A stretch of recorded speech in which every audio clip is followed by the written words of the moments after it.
Assalamualaikum warahmatullahi wabarakatuh. Pemirsa Media Center Sekolah Tinggi Agama Islam Miftahullah Ngelawak Kertosono, saya Rinu Arum Puspitasari bersama Yayasan Pondok Pesantren Miftahullah dan Sekolah Tinggi Agama Islam Miftahullah. Alhamdulillah pada kesempatan ini hadir narasumber kita, ibu yang sangat cantik dan sangat menginspirasi bagi kita semua, yaitu Ibu Lilis Rahmawati MPD. Selamat datang Ibu. Selamat datang. Assalamualaikum. Waalaikumsalam. Terima kasih sudah meluangkan waktunya di sini Bu. Sama-sama. Bagaimana kabarnya Bu? Alhamdulillah sehat. Ya. Selama 30 menit ke depan kita akan berbincang santai tentang mendidik anak dalam perspektif Islam ya Bu. Iya. Sebelum kita mengawali perbincangan kita, bahwasannya beliau ini adalah dosen dari Prodi PIAUD Pendidikan Anak Usia Dini di Sekolah Tinggi Agama Islam Miftahullah. Ibu udah mengajar di Prodi PIAUD ini udah berapa tahun? Sudah sejak dari 2015 ya ada di sini sampai sekarang ya. Di Prodi PIAUD Pendidikan Islam Anak Usia Dini ya. Ya sekitar berapa tahun ya berarti? Sekitar lebih 10 mungkin. Lebih ya, kurang lebihnya seperti itu. Hal apa yang menginspirasi Ibu sehingga Ibu terjun ke pendidikan anak usia dini ini? Iya. Anak-anak itu kan polos Mbak ya. Jadi sebenarnya kalau kita bersentuhan dengan anak-anak itu akan selalu jiwanya itu tetap muda gitu. Makanya kenapa mahasiswa yang di PIAUD atau mungkin guru-guru RA itu kan pasti mereka akan tersenyum karena ketika mau misalnya kita ada lagi nggak enak hati gitu ya, tapi terus melihat anak-anak yang lucu, yang ceria itu akan terbawa gitu. Iya, jadi kalau pengen muda terus jadi guru PIAUD aja Mbak. Gitu. Berarti ya selalu ceria dan selalu sabar juga ya Bu? Iya betul, karena ya dengan anak-anak yang dengan kepolosannya, dengan kadang kan melihat anak-anak saja kita itu kan sudah gemes gitu ya. Beda kalau suasananya itu akan beda dengan ketika kita di anak-anak.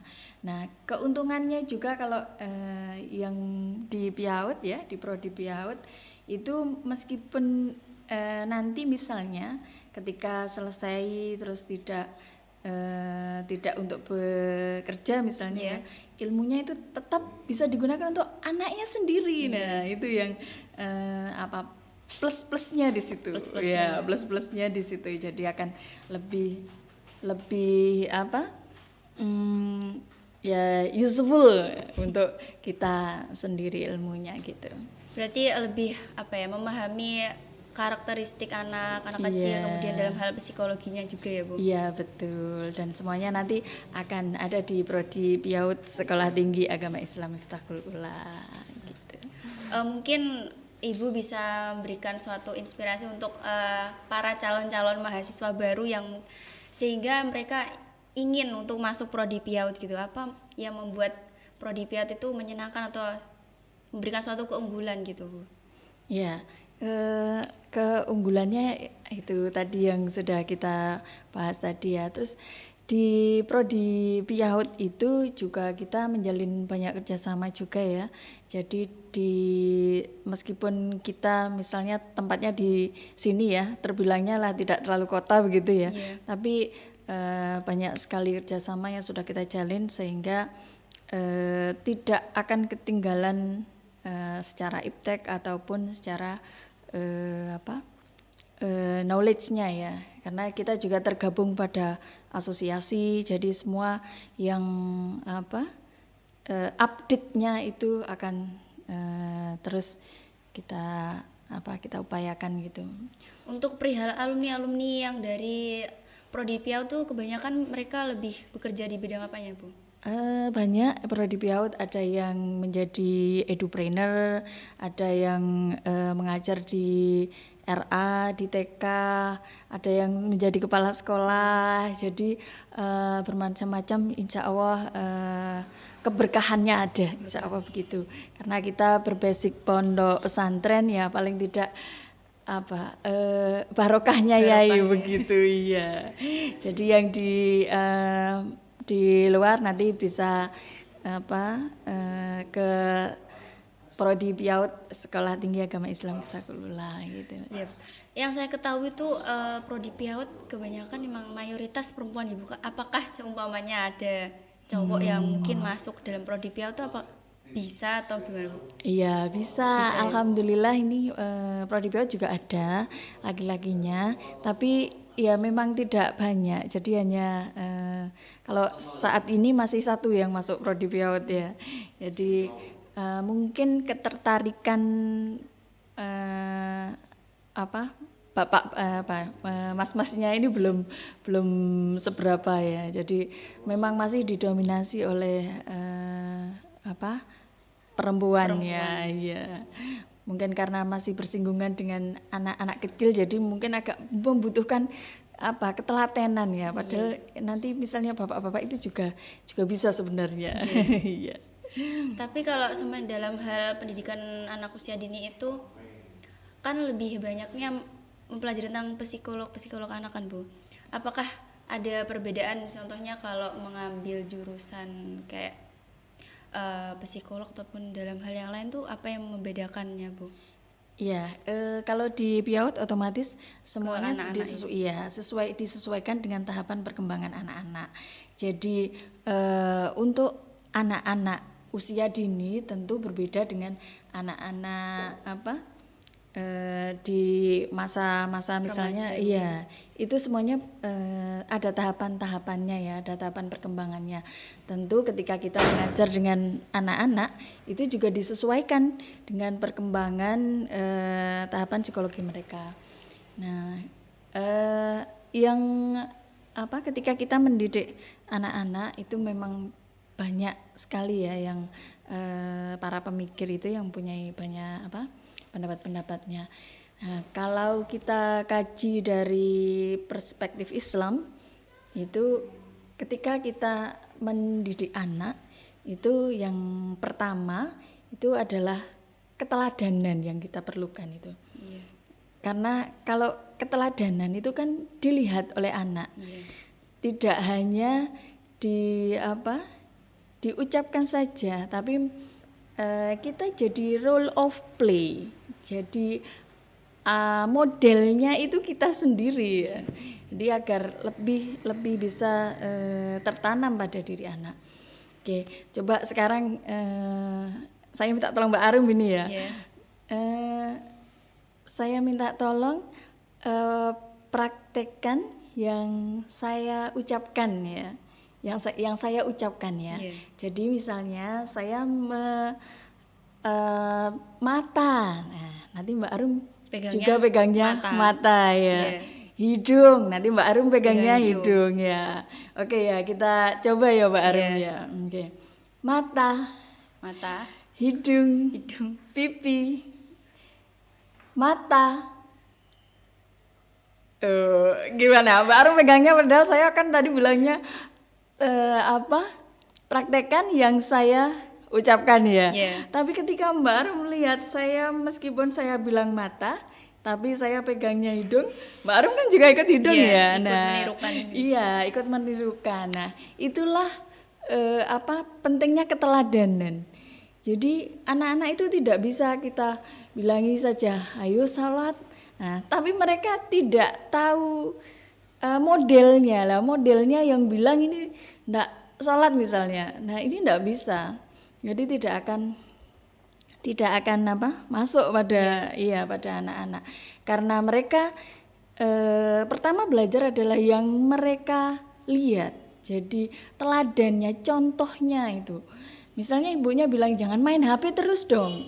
Nah, padahal ibunya main HP. Nah, itu tidak akan mengena untuk anak-anak. Jadi sebelum kita menyuruh ke anak itu kita sendiri sudah harus jadi model ya. Kita itu harus jadi teladannya anak-anak. Kalau menyuruh mereka ayo ngaji ya berarti kita sudah harus ngaji ya, sudah kita contohkan ke anak-anak. Kita ke anak-anak misalnya yang ngajak apapun itu harus kita sudah jadi modelnya untuk yang kita ajak itu, maka itu akan mengena untuk anak. Iya. Itu yang apa? Yang pertama ya, keteladanan. Yang kedua itu bisa kita dengan kebiasaan. Jadi membiasakan apa? Anak-anak. Misalnya kalau hanya sekedar dibilangi, ayo doa bangun tidur. Tapi ketika anak-anak bangun tidak disuruh untuk mempraktekkan, nah itu juga mereka ya otomatis akan lupa karena tidak dengan kebiasaan. Ya, misalnya mau belajar itu dibiasakan untuk berdoa. Nah, mereka akan karena kebiasaan itu akan diulang terus menerus ya. Jadi suatu kebiasaan. Iya, mereka akan jadi tahu. Jadi akan yang dilakukan itu ya akan terus menerus mereka lakukan. Jadi lebih ke apa ya, mereka tidak terasa. Misalnya kita ngajari anak-anak misalnya baca surat-surat pendek itu ya. Kalau di setiap hari kita lakukan, meskipun mereka belum mengenal ya, tapi ketika setiap hari kita baca, setiap hari mereka tidak sadar kalau itu sedang menghafal, padahal kan itu mereka sedang menghafalkan surat-surat pendek, tapi tidak terasa karena sudah setiap hari dilafadzkan ya. Jadi tidak perlu misalnya harus hafalan terus didudukkan begitu ya. Anak-anak tidak sesuai dengan tahap perkembangan usianya, jadi bisa lebih di setiap hari dilakukan, itu akan lebih mengena pada anak. Iya. Untuk perihal kan di sekarang kan lebih kita masuki era-era yang digital, apalagi kita menerima informasi lebih cepat ya Bu. Kita kan memasuki di era 4.0. Perihal itu Bu, bagaimana sih Bu cara mendidik anak dalam perspektif Islam, apalagi di era digital ini ya? Kan ditakutkan anak yang sekarang kan main gadget ya Bu, terus menerima informasi yang sekiranya itu menghilangkan jati diri mereka sebagai mungkin seorang anak Islam ataupun seorang jati diri anak Indonesia gitu Bu. Bagaimana sih Bu cara atau upaya sehingga kita tuh mengatasi ataupun memberikan suatu tips agar para ibu guru ataupun ibu-ibu wali murid itu untuk mengatasi hal-hal yang seperti itu? Ya, itu ketika anak-anak kecanduan gadget ya otomatis yang itu tadi. Jadi kita harus ada awalnya itu kita memberikan pengertian pada anak ya. Kedua nanti anak diberikan komitmen. Jadi misalnya ya nak boleh main gadget selama 30 menit ya. Berarti itu harus diberitahukan ke anak dulu. Jangan langsung misalnya diambil. Tidak ada komitmen ya, terus diambil dan seperti itu. Jadi harus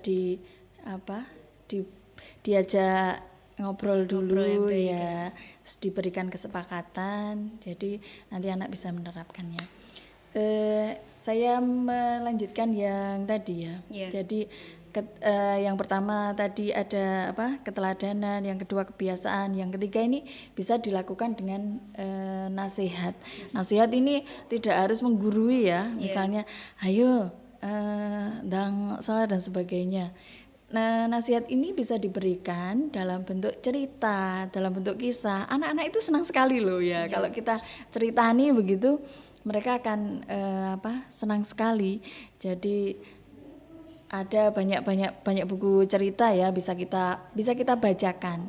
Kita bacakan itu ada banyak hal yang kita ajarkan ya. Pertama adalah literasi juga. Jadi kita membaca di settingannya anak-anak di pemikirannya dia akan gini.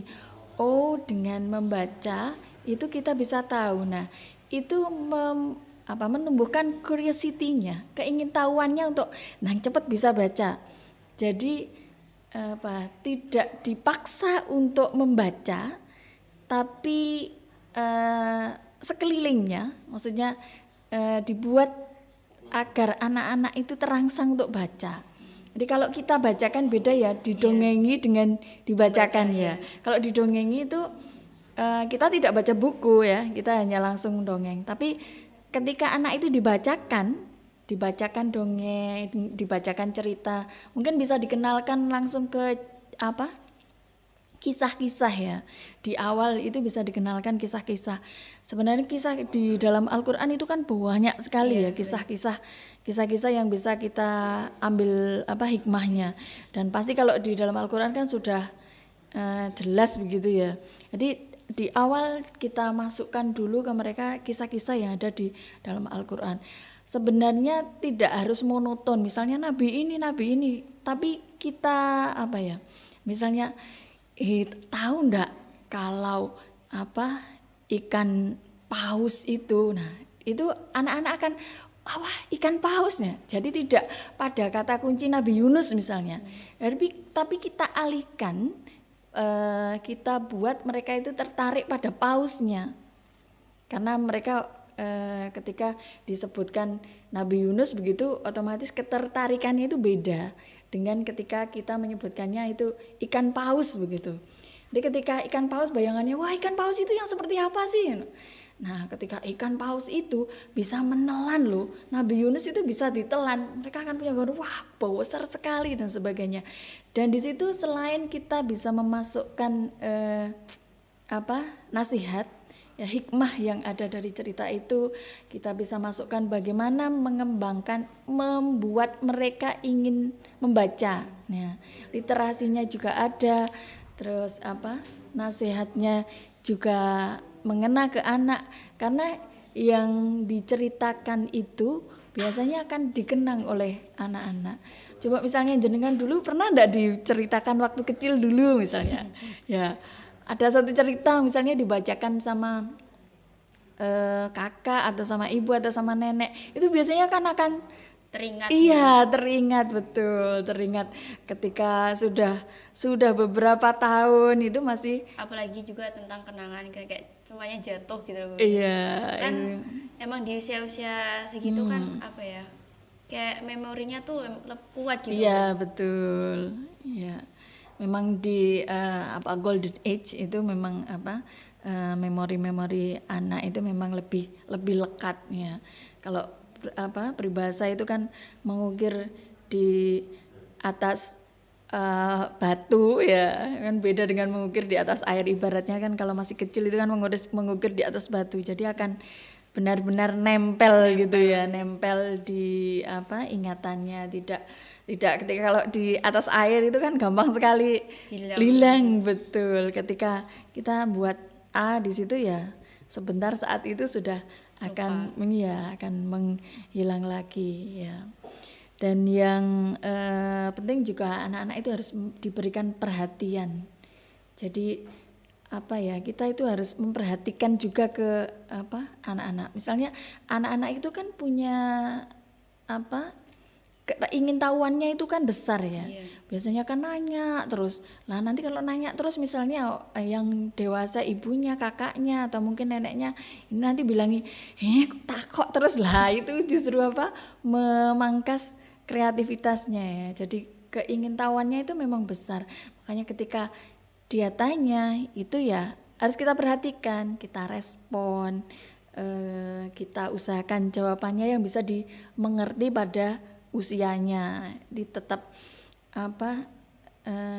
kita perhatikan, meskipun mungkin ya otomatis pertanyaannya kan sangat sederhana, sangat simpel, dan mungkin kadang menurut kita ini kok ditakoni seperti itu ya, tapi tetap harus kita layani, maksudnya kita perhatikan bahwa di masa-masa itu ketika curiosity-nya memang lebih dari daya ingin tahunya itu besar, maka itu yang harus kita kita arahkan dengan baik. Ya, itu. Berarti kan, itu tadi beberapa kutipan dari buku tak Bu? Atau dari apa? Ada ada beberapa pendapat ya. Kita ngambilnya dari perspektif Islam ya. Jadi Abdullah Nasih Ulwan itu di kitabnya Tarbiyatul Aulad fil Islam itu beliau menyebutkan dasar-dasarnya itu. Ada beberapa tokoh juga yang dari Barat ya, seperti Maria Montessori, Piaget itu. Nah, kita mengkajinya dari sisi perspektif Islam. Yang dikemukakan oleh Abdullah Nasir Ulwan ini ada juga satu yang di yang kelima yang terakhir itu ada hukuman. Tapi hukuman ini jangan diartikan terus hukuman fisik tidak, tetapi lebih pada anak itu tahu, misalnya kalau tidak seperti ini nanti akibatnya seperti ini loh nak. Nah, jadi membuat mereka itu tahu tanggung jawab,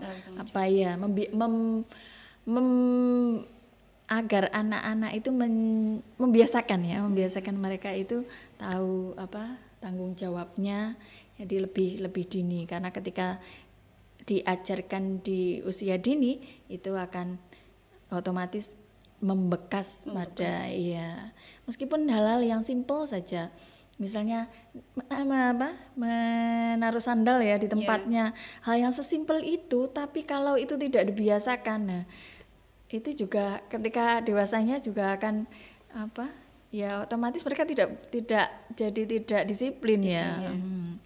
Antri saja, mengantri itu juga butuh latihan juga ya. Kalau tidak biasa mengantri, tidak bisa menahan emosinya. Nah, kita sering ya lihat misalnya ada antrian di bank atau di itu terus mereka marah-marah. Nah, itu karena tidak pembiasaan tidak ada dari dini ya Bu. Iya, tapi kalau sudah di usia dininya sudah diajari sabar mengantri, nah itu mereka akan punya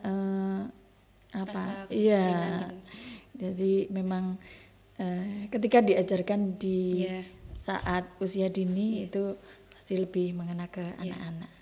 Maaf Bu, waktunya sudah habis, jadi mungkin lain waktu kita bisa berbincang lagi. Terima kasih Ibu Lilis sudah meluangkan waktu di sini. Sama-sama. Terima kasih juga atas materi kita hari ini, semoga bisa membuat pelajaran untuk kita semua dan menginspirasi kita semua. Pemirsa Media Center Sekolah Tinggi Agama Islam Miftahul Ulang Lawak Kertosono, saya Rino Arum Puspitasari mohon undur diri dan terima kasih atas perhatian Anda. Wassalamualaikum warahmatullahi wabarakatuh. Waalaikumsalam warahmatullahi wabarakatuh.